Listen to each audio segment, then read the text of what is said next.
All right, let's get started with a deep dive into something that uh, anyone studying for the UPSC exams is going to need to know. Oh, yeah, definitely. And that's India's education system. It's a big one. Yeah, and we've got some great resources to help us with this deep dive today. Oh, fantastic. We've got the latest annual status of education report, ASER 2024, and we also have some key insights from the economic survey. That's perfect. So, if you're studying for mains, if you're prepping for prelims, this is going to be packed with really crucial knowledge for you guys. It's a great snapshot. They give us such a good look at where India stands today, in terms of education. Hmm. It really highlights, I think, both the progress that's been made, Yeah. but also, the challenges that we still have to face. Yeah, definitely. I mean, these reports don't sugarcoat anything. No. They're very realistic, and I think that's what makes them so valuable. Yeah. That kind of nuanced understanding Absolutely. is exactly what the UPSC examiners are looking for. That's what they want.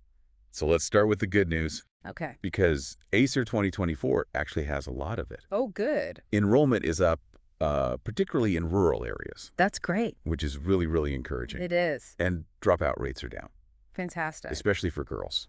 This is what we want to hear. Yeah. This is what we want to see. I mean, it really suggests that all these initiatives that the government's been putting into place, Yeah. like the Right to Education Act, are actually having an impact. They're working. They are working. And when we think about, how important this is for social inclusion and empowerment, I mean, Huge. it's really significant. Absolutely. It's not just about getting kids into classrooms, though. Right. It's making sure that they're actually learning when they get there. Yeah, of course. And, that's something that the NIPUN Harat mission is really focusing Well, I was on. going to say, that's what that's all about. Yeah, so it's a national initiative, Yeah. and they're focusing on literacy Mhm. and numeracy. Yeah. The essentials and the A3R report shows that it's making a real difference. Yeah, one of the cool things about it is, it's not about rote memorization. Yeah. It's about activity-based learning, Much more engaging. much more effective, and you can really see it in the results. That's really promising. It is. But I'm sure there are some bumps in the road, right? There are always going to be challenges, right? Of course. Every system has them. Yeah. But one that both of these reports highlight is the shortage of qualified teachers, Oh, yeah. That's a big one. particularly in rural areas. I can imagine. Yeah. And it just, has such a huge impact on the quality of education Yeah. that can be provided. Of course. And the digital divide also is playing a big role in all of this, right? Oh, absolutely. Yeah. As we move more towards digital learning, Mm-hmm. not all students have the same access to the technology or even just the internet. That's a huge problem. It's a problem. Yeah. And I mean, this is a good example of something that could easily be a mains question. Something like analyze the factors contributing to educational inequality in India and discuss measures to bridge the gap. That's perfect. Because they don't just want you to show that you understand the problem. Right. They want you to analyze it. Yep. And I want you to show them that you can come up with solutions. Solutions. Like, for instance, leveraging technology to overcome those geographical barriers. That's a good one. Things like virtual classrooms, Yeah. mobile learning platforms. Exactly. And bringing in the National Education Policy, NEP 2020. Oh, that's a hot topic. Huge. That's going to be on the exam in some form, I guarantee it. Oh, I think so. So make sure you really understand its objectives, Definitely. the reforms it's proposing, and you know how it's going to impact the system.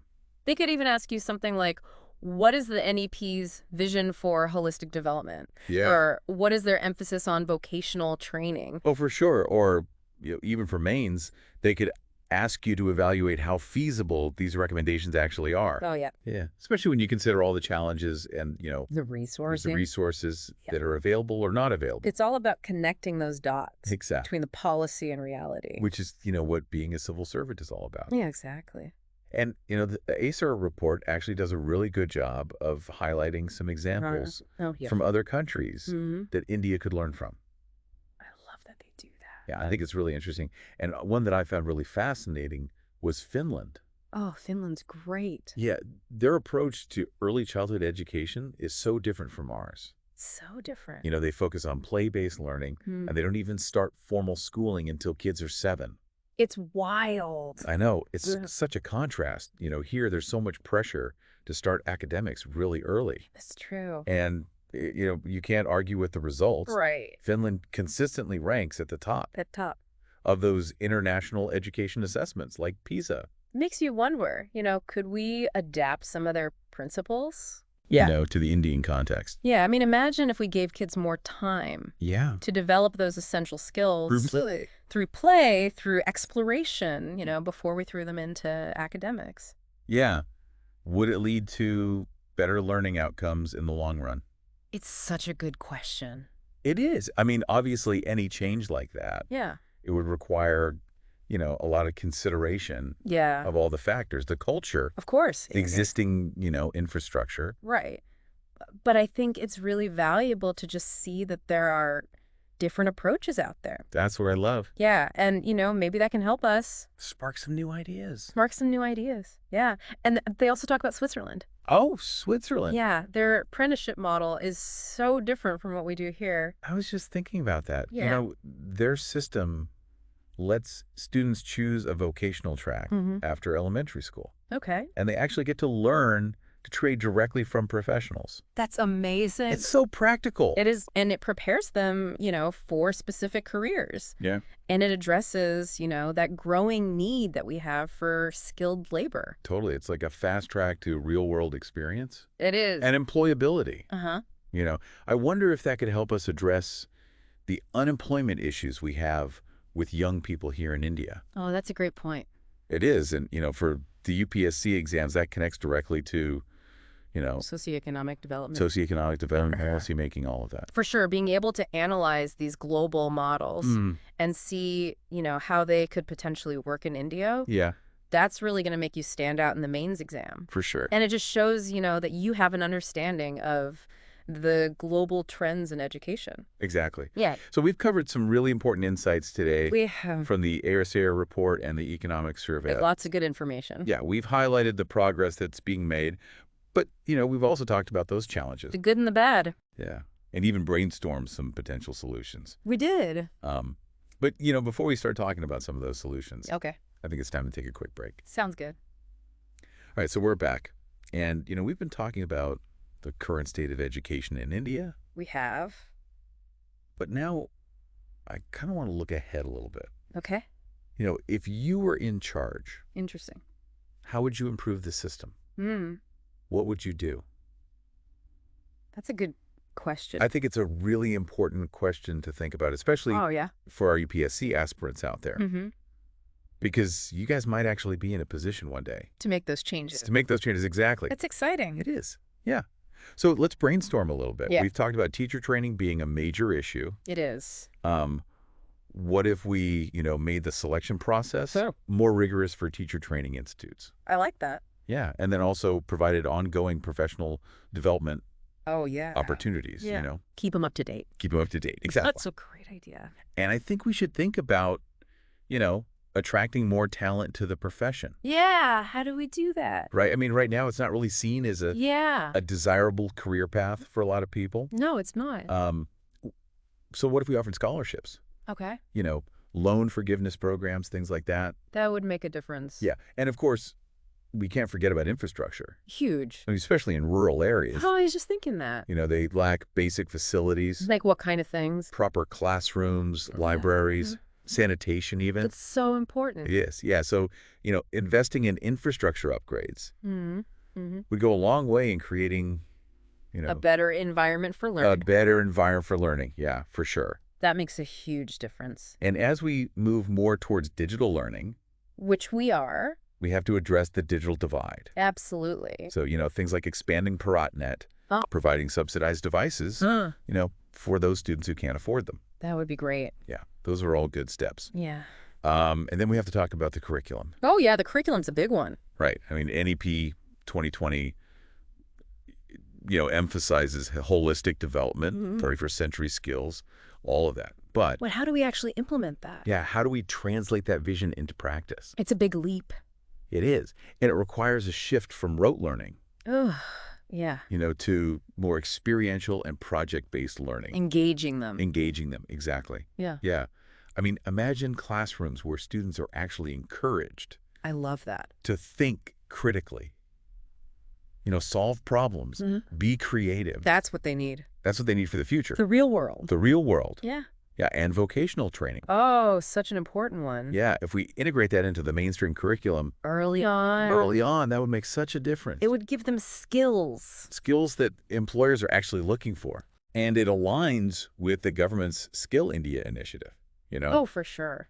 So maybe establishing partnerships between schools and local industries. Oh, that's a good one. Yeah, apprenticeships, Yeah. hands-on training. Real-world experience. Real-world experience, exactly. And, when you're thinking about your mains exam Okay. and how you're going to answer these questions, Yeah. make sure you have those specific examples and data to back up your arguments. Good point. You can talk about states that are doing things well. Like Kerala. Like Kerala, exactly. Their literacy rates are incredible. Yeah. Or, even other countries. Germany's dual education system Oh, yeah. That's a great example. combines, classroom learning with those apprenticeships. It's a really interesting model. It is really interesting. And, the point is to show the examiners that you can connect the dots Yeah. between the policy and the implementation. On the impact. And the impact. Yeah. All right, let's have a little fun. Okay. Let's test your prelims knowledge a little bit. All right. Okay, so here's a potential question. Hit me. Which of the following government missions aims to achieve foundational literacy and numeracy for all children by grade 3? Oh, I think I know this one. I think you do. Is it the NIPUN Parat mission? It is the NIPUN Farad mission. Yes. Yeah. So those prelims are all about knowing those facts. Yeah. So pay attention To those names. to those names, to those It's objectives. the little details. Those little details. Exactly. All right. One more question. Okay. This one's a little more main style. Okay, bring it on. Okay, so critically analyze the challenges and opportunities presented by the National Education Policy 2020 for achieving quality and equitable education in India. That's a big one. It is a big one. Yeah. This is where you really get to show off All that knowledge. all that knowledge, all those analytical skills. Okay, so we need to talk about the key features of NEP 2020. Yeah, holistic development, flexibility, curriculum choices, Technology integration. all of that good stuff. But we also need to analyze those challenges. Yeah. Yeah, like the need for resources. Yeah. Teacher shortage. Effective Absolutely. implementation. And, it's different in every state. Of course. Yeah, so that's a challenge. So many different factors to consider. So many. And then you need to come up with those solutions. Okay. What are the best practices? Innovative approaches. Yeah, maybe even specific policy interventions. Show them what you've got. Exactly. Yeah. So for all of our UPSC aspirants out there, remember ACER the Economic Survey NEP 2020. Gold mines. Gold mines for your exam preparation. Dive deep. Dive deep, analyze that data, connect the dots. Make those connections. Exactly. See how it all relates to those broader societal and economic trends. It's all connected. It is all connected. And, even if you're not studying for the UPSC exams, Yeah, education is something that impacts all of us. absolutely. So whether you're a student, A parent, a parent, a tech a teacher, concerned citizen. yeah, anyone join the conversation? We need everyone's input because a strong education system benefits everyone. It does. Yeah, empowers individuals. Yeah. Strengthens communities. It drives progress. It drives progress. Yeah. Yeah. So before we wrap up, just a quick reminder about our sources. Yeah. Everything we talked about today came from the Hindu editorial and various reports. Of course, the ACER 2024 report, Right, ACER report. the Economic Survey, The economic survey, we'll put those links in the show notes. so you can read them yourselves. You can read them yourselves, yeah. Yeah. And hey, if you found this deep dive helpful, Hit that subscribe button hit that subscribe button. and the like button. And the like button, it really helps us out. It does. And if you have any suggestions for future deep dives, We're all ears. we are, yeah. Topics you want us to explore. Or questions about the UPSC exams. Yeah, anything, drop in the comments. We love hearing from you. We do, and we love, diving into these new and fascinating topics. Me too. So until next time, keep learning, keep questioning, Keep striving. keep striving for a better future for education in India. It's up to all of us. It is. So we want to hear from you guys. Yes. What really stood out to you? From the ACER about And the this ACER day. report from the economic survey. Yeah, what resonated with you? And, what are some solutions that you see Yeah. to these challenges in India's education system? What are your ideas? Share your thoughts in the comments. Yeah, we're really curious to see We what you guys have to say. Because, you guys are the future policymakers. That's right. You are the ones who are going to be shaping, the future of education in India. Your ideas matter. Your ideas matter. And even if you're not, studying for the UPSC exams, Yeah. this is something that affects all of us. It really does. You know, if you're a student, if you're a parent, if you're a teacher, A concerned citizen. just a concerned citizen, you know, join the conversation. Yeah, we need everyone's voices. Because a strong education system, Benefits everyone. yeah, it really empowers individuals. It strengthens communities. It drives progress for the whole nation. Absolutely. All right, so before we wrap up this deep dive, Okay. just want to remind everyone about our sources. Yes. We got all this great information from the Hindu editorial and various reports. Of course, ASER 2024, Azer. the economic survey. The economic survey. We'll link those in the show notes. Definitely check those out. So you can dig in a little deeper. Yes. And if you found this deep dive helpful, Please. hit that subscribe button And that like button. and the like button. Yeah. Yeah, it really does help us out. It does. It helps us reach more people. Exactly. And if you have any suggestions Oh, yeah. for future deep dives, Please let us know. topics you want us to explore, Or questions about the UPSC exams. yeah, anything, drop it in the comments. We love hearing from you. We do so. Until next time. Happy studying. Keep learning. Keep questioning Keep striving for that better future. for education in India. And that's it for today. Thanks for joining us. Thanks for listening, everyone.